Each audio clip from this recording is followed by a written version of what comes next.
Welcome to the CEO Crowd Show Coven Edition. I'm your host and coach, Rebecca Nesbitt, and today we're trying something new, another pivot. If you are feeling the winds at change, you want to try something new, but you're aware that you're holding yourself back from a business opportunity, a reach out, speaking at the summit, starting your own podcast, whatever it may be, then this is for you.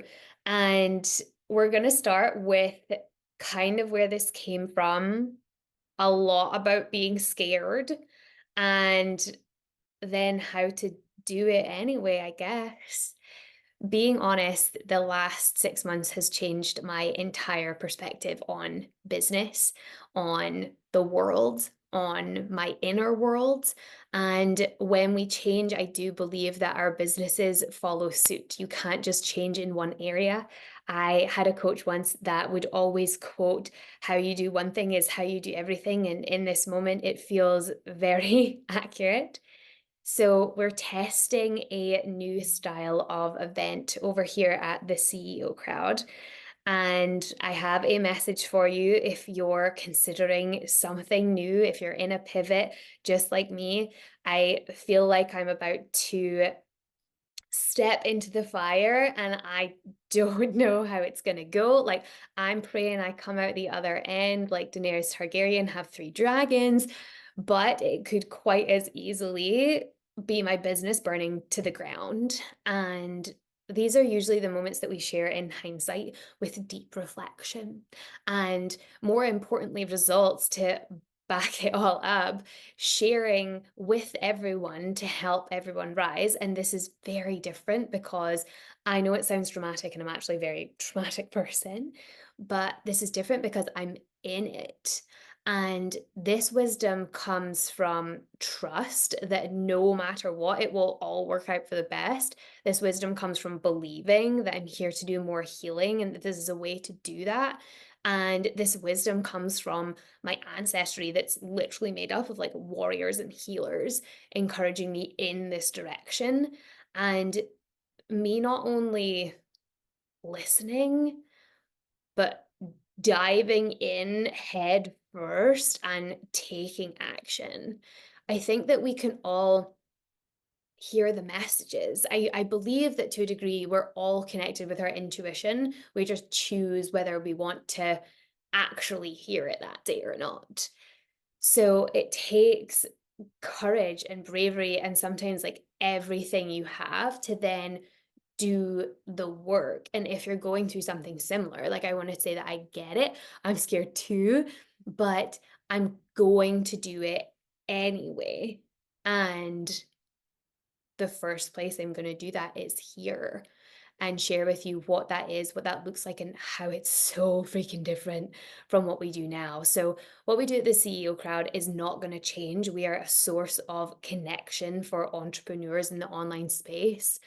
And what we have become over my journey, but also who has come into our community, is we've become a sisterhood. Like, this is so much deeper than I ever imagined it to be. And I feel so grateful for that. And it's become a place where we don't only have, book club about business books, we're talking about fiction and things we enjoy and having lives that are full and realizing not just the business dream, but all of the dreams. And spirituality is something that just keeps rolling in. It keeps coming up. We attract people in human design and Reiki, and it makes so much freaking sense to me now. But the universe, divine timing, and such things. So here goes. What is the CEO Crowd doing? We're crafting the CEO Coven. It's where spirituality and your business, they meet. And to explain the name, CEO is our aspirational term for many of our entrepreneurs. We want to be the CEOs, we want to be the people in charge of our lives. And many of the women that I work with have come from corporate jobs and have come into this world of entrepreneurship, have been making it work, but they've lost the one part of a corporate job that is so key, is community. They've lost those people that they walk past every day. They've lost that. So there's something missing and they find us. And not that we make people whole, but that's our intention. Like, we want you to have a whole and happy and full life and business. They're actually not separate, they're very much one and the same. So that's where the CEO part comes from. And that's not changing. But our coven events are so different because the word coven is used for a gathering of witches. And I don't know if you're seeing this here, y'all, but it's full 100% Scottish witch because I am genuinely 100% Scottish. Like, my genetics are 100% Celtic. So definitely meant to be a healer. And the word witch, because I think that can be really off putting, is Old Germanic and Scottish to mean wise. So essentially, these calls are just a gathering of wise women, which is what we have always been at the CEO crowd. That's what we're all about. And what we're doing with these specific events is in alignment with the new and the full moons each month. We'll host events to help heal our connections with ourselves, with our businesses, and each other. Our conditioning is pulling us away from ourselves. We've been taught who to be and how to be. Like, did your inner child really choose the life that you have today? Like, more often than not, like, no, it didn't, it wouldn't, and it doesn't. And that's where we come across challenges. And that's where I came across major challenges in my business, is that this like inner part of me just wanted to research the moon and herbology and Celtic traditions and spirituality and what that means in different cultures. Like, I was obsessed. I remember when I was in high school and I wasn't the brightest kid in the world. I wasn't in the I don't want to call it the bottom classes, but like that's what they called them in school. Like, they would rank you because school's all based on a ranking system, which we could get into like all of the drama around that, and we're not going to go there today, but the school is based on the system. So I was like very much middle ground, and I remember sitting in an intermediate to religious moral philosophical studies class, and this is in Scotland. You study religion, morality, and philosophy all in the one class. And it's so interesting. We would have conversations about Christianity, about Buddhism, about war, and if it was right or wrong, and so many other conversations just like lit my mind up. So I was in this intermediate two class, and the class above that in the Scottish system is higher. I was sitting in this intermediate two class, and I wanted to be in the higher class so badly. Me and actually two other girls in my class, I remember. And after we had completed the intermediate two work, I would race to get this work done. The three of us would. Then our teacher would give us the higher work and be like, see if you can do it. And we did. And we ended up somehow getting into the higher class, getting shifted classes. We also ended up, this was like halfway through the year. So it's like the beginning of the unprecedented times. And then we sat the higher exam and I passed. And I passed well. I passed with a B for not having got 50% of the curriculum. What? It's because I was just like so interested from a young age how the world works, how people work, how we think, why we think the way that we do. And I never followed that. I went to another school after that. I changed schools like a million times. And I remember choosing this particular school because they told me that I could do advanced higher RMPS. And when I told them about the situation that had gone on the year before and I pulled out a B, they were like, yeah, like you can study that here. I ended up being the only person in the class. And halfway through the year, they decided you can't do the advanced higher because they didn't have a teacher. They were literally just giving me books and like, here, do it, and not teaching. And that's not like how I learn. So it didn't work out.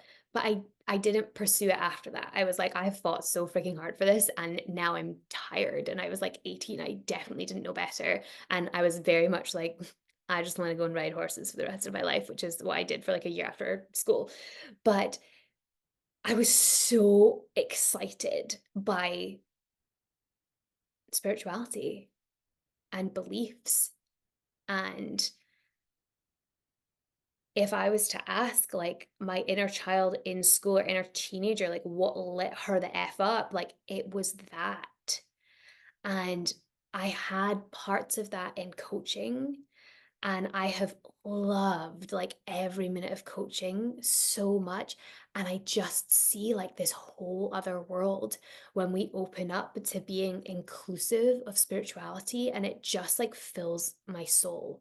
So if our conditioning is pulling us away from ourselves, because I started to feel like the world's kind of against me when it comes to like talking about this, and you would have those discussions outside of class, and it would be very volatile conversations with adults in your world that didn't want to talk about those things. They were not to be talked about, they were not okay. And our conditioning just tells us, like, just stop, just stop, just give up with that. And it's pulling us away, like I say, from ourselves. It's also pulling us away from our businesses. Our conditioning is 100% pulling us away from our businesses. And it tells us to follow these 4 steps to success and like, don't listen to your inner knowing because it's wrong, because this person's further ahead than you in business. They've probably been doing it for like 17 years, so they must know better. And like, what if they don't? What if they know better for them in their particular business model with their particular conditioning, privilege, I'm going to say the word, and their circumstances? But our conditioning pulls us away from our businesses and says, your business has to look like this to be successful. And that's very rarely the case. And our conditioning is pulling us away from each other because we're told to do it on our own. I remember sitting again with those 3 girls. Well, there was 3 of us. Those 2 girls, us 3 girls, sitting in RMPS, Intermediate 2, being told that we couldn't help each other. What the F? Like, when did we think that that was okay to not help each other? That's just wrong. That's not how the world was built to be. We were built to help each other. We were built to heal each other. We were built to be there for each other, right? And there's this conditioning that says, like, you have to have it all and you have to do it all. And while there are so many messages against it, like, we still feel it. We still feel like if we got something because of certain privileges, experiences, support that we had, we didn't really deserve it. And it starts to pull us away from each other. This is where we also get comparison online. Oh my gosh, that's a whole other. I believe I've done many talks on this. So if you've been here for any length of time, you've heard how I feel about comparison online. But we do, like, we compare ourselves now. We're comparing ourselves not even against people, we're comparing ourselves against AI. Why is that? It is our conditioning pulling us away from our souls. And that's what your business was created out of. I do believe there is a soul desire in every business owner to help people. And there's such belief that they can do that. And we're being fed information that makes us think that we can't, that we're not enough, we don't have enough time. We get into this place of scarcity. We don't have enough money. We don't have enough resources. We don't have enough support. But I'm here to tell you the support is absolutely here. And we're being called to a place to realign in alignment with the cycles that our ancestors followed, the moon, before the introduction of the Gregorian calendar. It came around the 1500s from the Catholic Church. Another story, maybe for another day. If you like really want to dork out on this stuff, it's like 100% like my happy place. But to think about all of these things and to pull it into these events, it brings me so much joy, but it's also terrifying for me. But what my intense desire, intention, hope is that it's really fun for our community and our wider network, and it heals a lot of people. Like, if it helps one person, and we've had multiple already say this was a good idea, like, I have not just like decided this what I'm doing and then just been like, go. This has taken time, and it will take time, and it will grow, and it will evolve. And I hope that this is something I can look back on in at least by the end of the year. We've planned these events into the end of the year, and I hope it's something I can look back on in 2025 and be like, I'm really proud that I did that. I'm really proud that I took that leap. I'm really proud that I believed in myself. And I hope that it's worth it. I believe it's worth it. It's worth a try, you know? And I do believe that we need people not to be just speaking from hindsight. We need people to be in it and say, like, this is what it really is. Feels like walking through fire. It feels scary. It feels like I'm going to lose everything. When I know that that is like the catastrophizing, over dramatic part of me, it doesn't make it feel any different. That's where your emotional and like nervous system regulation comes in. But I just believe that this will be such a source of healing, such a level up, something different, something fun, something that continues to inspire networking, because these calls will not be without a breakout room, that is for sure. We will still be connecting entrepreneurs, just in a very different way. Our networking events that we've had previously will continue to run, and we'll do them both on a bi-weekly rotation so that we can align, like I said, with the new and full moons. And if it's your vibe, because it is all about the vibe in this house, like, come join us to receive event invites, moon musings, and ways to implement these learnings in your business. Like I said, it's where spirituality meets your business. So by no means is this going to be a call that is just like your typical like woo vibe. Like, this is going to be woo with intention, woo with healing, woo with a little bit of business. And I'm here for it. I'm so excited. And if you're interested to, the sign up link is in the description. And I mean, we're going to see how this goes. If you come and if you love it, then drop us a DM at the CEO crowd. If you're vibing on it and you're excited, please drop us a DM at the CEO crowd. It would be really cool to hear that people are excited. And in the meantime, I will be over here walking through fire, but always believing in you.